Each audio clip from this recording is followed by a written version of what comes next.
Hello friends, welcome to citrus sinensis. இப்போ நாம் ஒரு மல்டிக்ரெயின் புட்டு எப்படி பண்ணலான்னு பார்க்கலாம். ரொம்ப ரொம்ப சிம்பிள் தான். ஸோ இதுக்கு நான் எடுக்க போகிற மாவு பார்த்திங்கன்னா திணை, கம்பு, சோளம் இது மூணும் மிக்ஸ் பண்ண அந்த மாவு. திணை மிக்ஸ் பண்ணியிருக்காங்க, இதில் சோளம், திணை, கம்பு அது ரெண்டும் ஈக்குவல் குவான்டிட்டிஸில் மிக்ஸ் பண்ணியிருக்காங்க. சோளம் கொஞ்சமாக, ரொம்ப கம்மியாக ஒரு பேருக்கு ஆட் பண்ணியிருக்காங்க. அப்புறம் கொஞ்சமாக வீட் ஃப்ளார், கோதுமை மாவும் ஆட் பண்ணியிருக்காங்க. ஸோ எல்லாத்தையும் சேர்த்து அரைச்சது தான் இந்த மல்டிக்ரெயின் புட்டு மாவு. ஸோ திணை, கம்பு, சோளம் அண்ட் கோதுமை இவ்வளவும் கலந்துருக்காங்க. இதை வச்சு நான் எப்படி புட்டு பண்ணுறதுன்னு காட்டுறேன். இதை நாம் ஆல்ரெடி நல்லா வாஷ் பண்ணி ரைஸ் மில்லில் கொடுத்து தான் அவங்க நல்லா பவுடர் பண்ணியிருக்காங்க. இப்போ இதை வச்சு நான் புட்டு பண்ணுறேன்.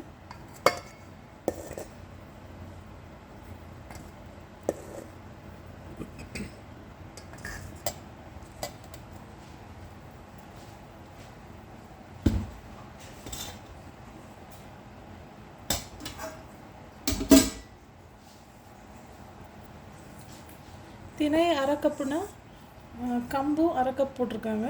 கோதுமை மாவு 1 கப்பு. அப்புறம் நமக்கு சோளம் பார்த்திங்கன்னா 1/4 கப்பு. இந்த அளவில் அவங்க போட்டு, கோதுமைனா முழு கோதுமையை போட்டு தான் திரிச்சிருக்காங்க. ஸோ அரை கப் திணை, அரை கப் கம்பு, 1/4 கப் சோளம், 1 கப் கோதுமை, முழு கோதுமை. இது எல்லாத்தையும் அவங்க நல்லா கழுவி காய வச்சு அவங்க பவுடர் பண்ணியிருக்காங்க. அந்த மாவு தான் இது.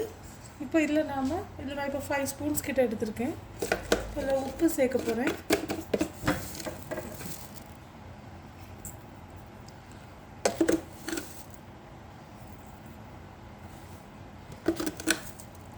உப்பு சேர்த்தாச்சு.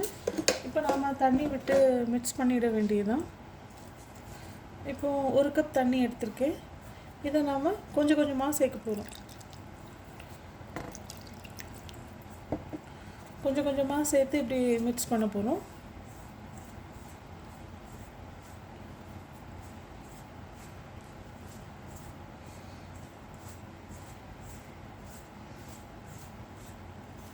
சோளம் நிறைய போட்டுறாதுங்க. இந்த மல்டிக்ரெயின் புட்டு மாவு பண்ணும்போது சோளம் நிறைய போட்டிங்கன்னா கொஞ்சம் கசந்துடும்.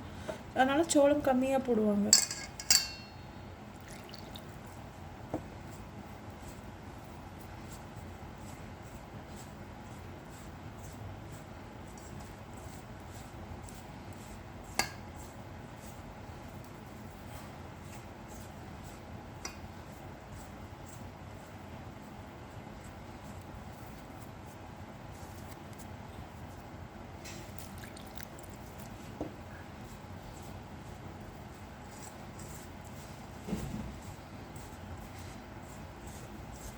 ஸோ இந்த மாதிரி கொஞ்சம் கொஞ்சமாக நம்ம தண்ணி விட்டு மிக்ஸ் பண்ணோம். ஒரேடியாக விட்டு மிக்ஸ் பண்ணக்கூடாது.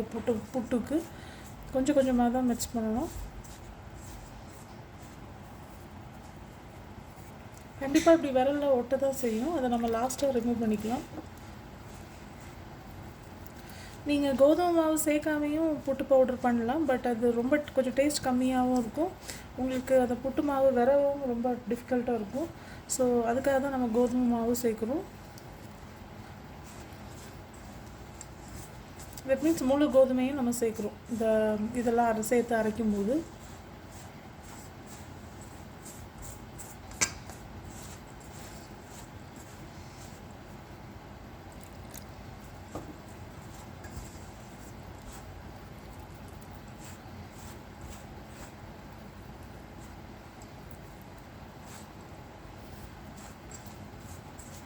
ஒரு ஃபேமிலி ஆஃப் 4க்கு நான் 5 ஸ்பூன் ஒரு குழம்பு கரண்டியில் எடுத்திருக்கேன். ஒரு 5 ஸ்பூன் மாவு கரெக்டாக இருக்கும் நம்ம இப்போ சாப்பிட்றதுக்கு.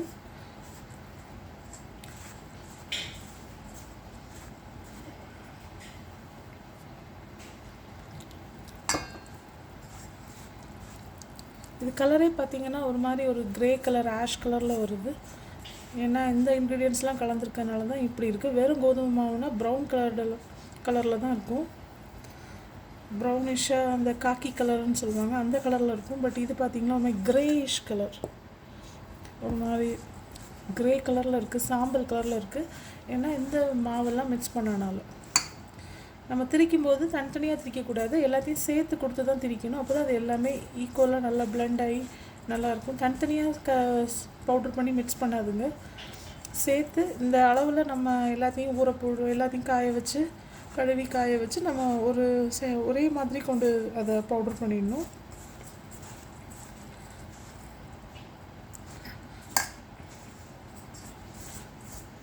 கொஞ்சம் தண்ணி தேவைப்படுது, ஊற்றிடுறேன்.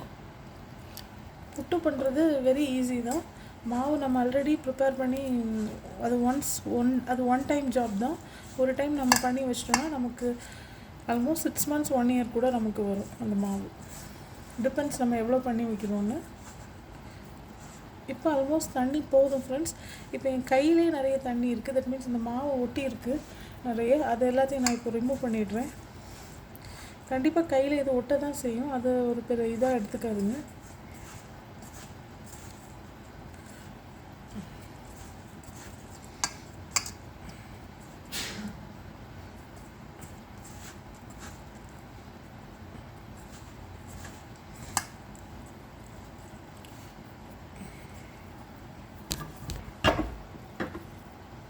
ஸோ இதை கண்டிப்பாக நம்ம கையில் ஒட்டியிருக்கதை இப்படி எடுத்து தான் ஆகணும்.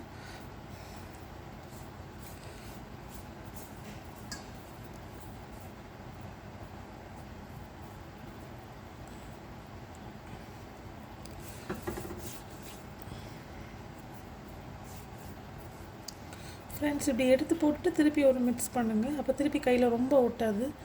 இப்போது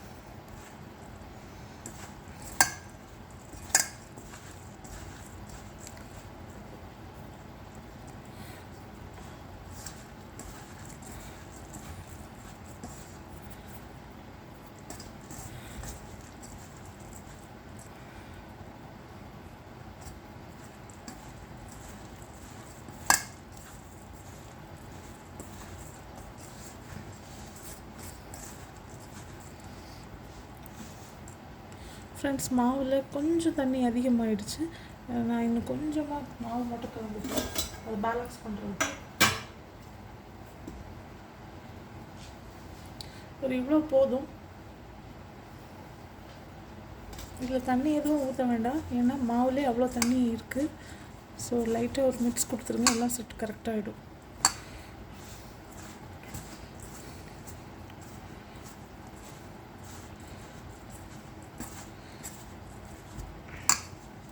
இதுக்கு மேலே நம்ம தண்ணி ஊற்றினோன்னா அப்புறம் கொழுக்கட்டை பதத்துக்கு போயிடும், புட்டு மாவு பதத்தில் வராது. ஸோ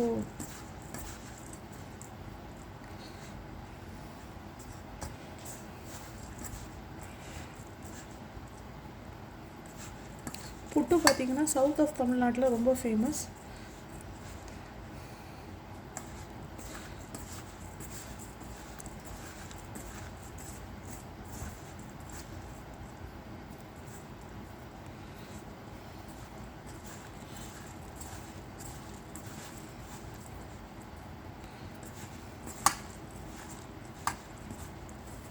ஸோ அவ்வளோதான் ஃப்ரெண்ட்ஸ், ஆல்மோஸ்ட் நம்ம புட்டு மாவு ரெடி ஆயிடுச்சு. இப்போ நான் தேங்காய் ஆல்ரெடி துருவி வச்சுருக்கேன். இந்த தேங்காவை வச்சு தான் இப்போ புட்டுக்குழலில் நான் லேயர் பண்ண போகிறேன். ஒவ்வொரு டைம் லேயர் போகிறேன், அதை நான் உங்களுக்கு காட்டுறேன்.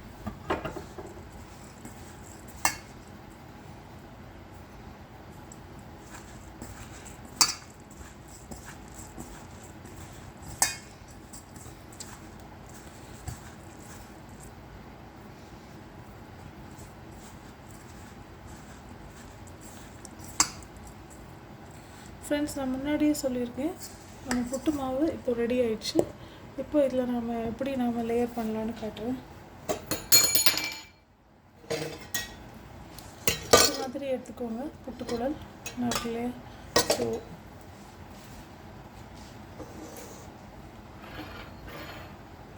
இல்லை, எப்போவுமே நம்ம பேஸில் பார்த்திங்கன்னா தேங்காய் தான் ஆட் பண்ணணும். ஸோ பேஸ்க்கு தேங்காய் ஆட் பண்ணிடுறேன். அப்புறம் நம்ம மாவு ஆட் பண்ணணும்.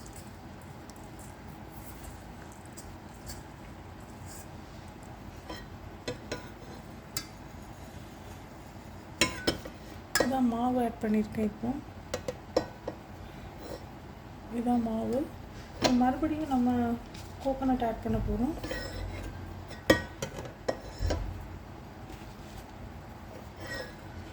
மறுபடியும் கோகோனட், அப்புறம் மறுபடியும் மாவு. இப்படி தான் நம்ம லேயர் போட்டுகிட்டே வரணும். ஸோ போட்டாச்சு. இப்போ அடுத்தது மறுபடியும் நம்ம கோகோனட் போட போகிறோம்.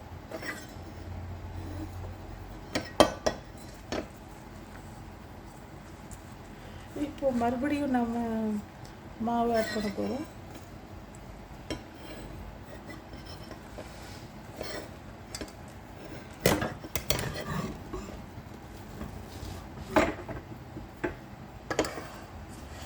ஸோ ஆல்மோஸ்ட் டாப் வரைக்கும் வந்துடுச்சு.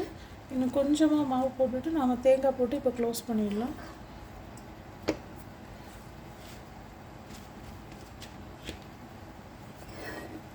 ஸோ இப்போ நாம் தேங்காய் ஆட் பண்ணிக்கலாம். மேலே டாப்பில் எப்போவுமே தேங்காய் இருக்கட்டும். அவ்வளவுதான்.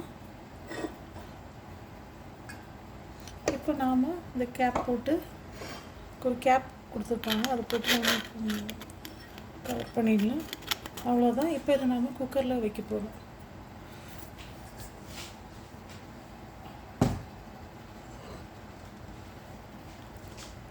இப்படி நாம் அந்த அடியில் இந்த மாதிரி பார்த்து நம்ம வச்சுட்டா போதும். அவ்வளோதான். ஸோ இப்போ நம்ம குக்கர் எடுத்து நம்ம ஸ்டவ்வில் வச்சிடலாம். ஓகே ஃப்ரெண்ட்ஸ், இது குக்காகி வந்து இதை வந்து நம்ம 10 மினிட்ஸ் ஸ்டீம் பண்ணால் போதும். ஆவி வர்றது வரைக்கும் ஹை ஃப்ளேமில் வச்சுக்கோங்க. ஆவி வந்ததுக்கப்புறம் மீடியம் சிம்மில் 10 மினிட்ஸ் குக் பண்ணிவிடுங்க, ஸ்டீம் பண்ணிவிடுங்க. Okay friends,